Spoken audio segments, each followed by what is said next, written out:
தமிழகத்தில் 16வது சட்டமன்றம் கலைக்கப்படுவதாக ஆளுநர் அர்லேக்கர் அறிவித்துள்ளார். தமிழக சட்டமன்ற தேர்தல் வாக்குப்பதிவு கடந்த ஏப்ரல் 23ஆம் தேதி நடைபெற்றது. தொடர்ந்து தேர்தலில் பதிவான வாக்குகள் மே 4ஆம் தேதி எண்ணப்பட்டன. இதில் தவிக 108 இடங்களிலும், திமுக கூட்டணி 73 இடங்களிலும், அதிமுக கூட்டணி 53 இடங்களிலும் வெற்றி பெற்றதாக அறிவிக்கப்பட்டது. தமிழக வெற்றிக் கழகம் தேர்தலில் வெற்றி பெற்றாலும் ஆட்சி அமைப்பதற்கு தேவையான பெரும்பான்மையை நிரூபிக்க வேண்டிய சூழல் ஏற்பட்டுள்ளது.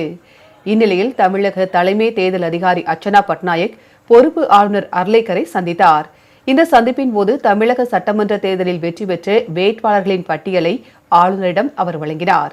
இதையடுத்து ஆளுநர் மாளிகை வெளியிட்டுள்ள அறிவிப்பில் புதிய எம்எல்ஏக்கள் தேர்வு செய்யப்பட்டுள்ளதால் கடந்த 5ஆம் தேதியுடன் தமிழகத்தின் 16வது சட்டமன்றம் கலைக்கப்படுவதாக தெரிவிக்கப்பட்டுள்ளது.